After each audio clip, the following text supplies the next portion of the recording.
Here's another device to record the experiment. Nice! Now we can proceed to the next step. For the last step, we just have to connect these alligator clips. Wow, I'm very excited to witness the experiment. Wow, that's cool! That's what we call Water electrolysis.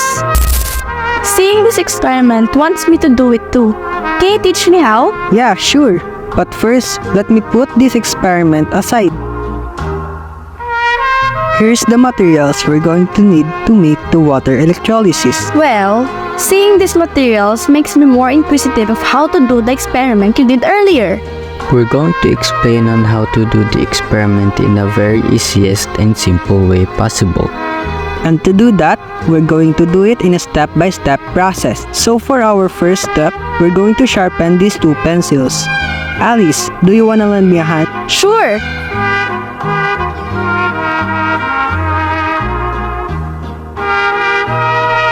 Done! And for the second step, we have to create two holes on this cardboard. Let me help you. There. After creating two holes, let's now insert the sharpened pencil on the cardboard.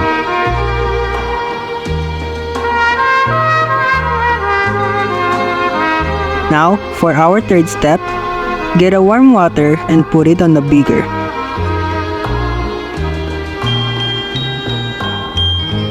And be careful on putting the warm water on the beaker. And let us now add a tablespoon of salt and stir till it's melted.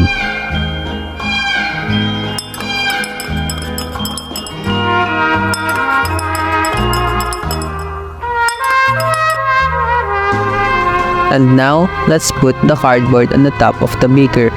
And make sure that the end of the pencil should not touch the bottom of the beaker. Make sure to attach the alligator clips to the graphite before connecting the other end of the battery.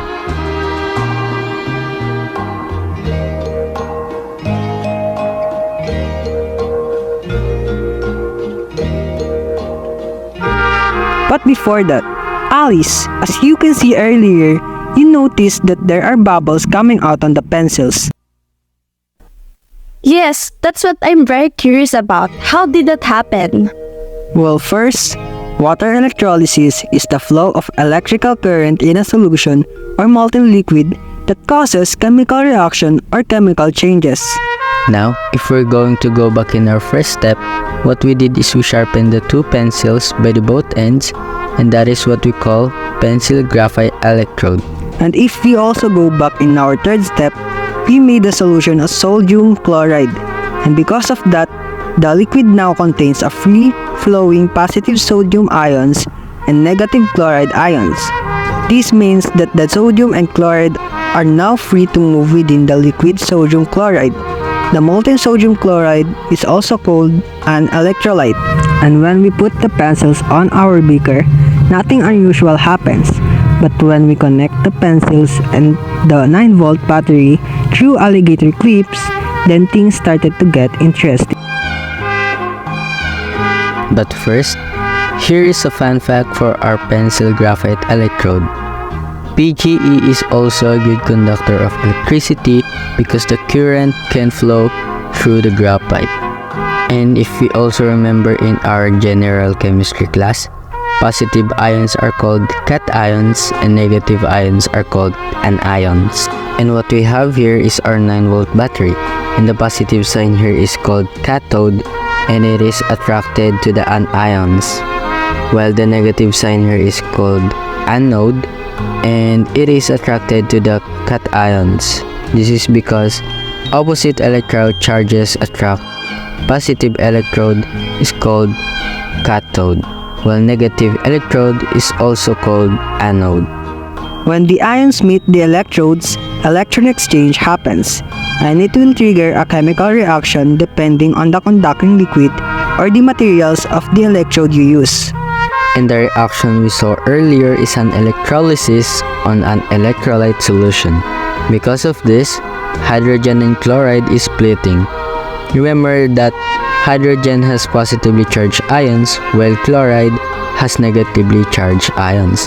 That's why the negative electrode attracts the hydrogen and the positive electrode attracts the chloride. And the pencil with more bubbles is releasing hydrogen gas, while the pencil with less bubbles is releasing chloride gas. And it is because in terms of volume, hydrogen is 2 times more produced than chloride. Did you get it, Alice? Alice, can you hear me? Alice, are you there? Huh? Alice? Anyways, let's proceed on the experiment. Wait, I have to record the experiment. Oh shoot, it's low battery. Wait a minute, I'll get another device. Okay, sure. Here's another device to record the experiment. Nice. Now we can proceed. And for the last step, you just have to connect these alligator clips.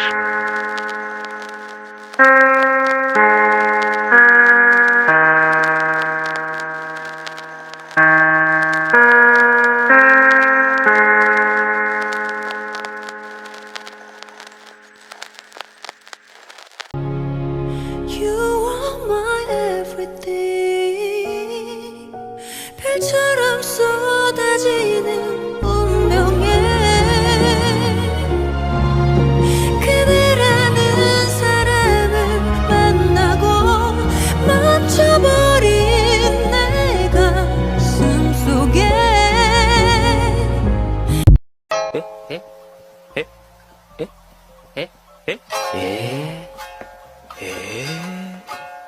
Life could be a dream, life could be a dream. Do do do do shaboom. Life could be a dream. If I could take you up in paradise up above. If you would tell me I'm the only one.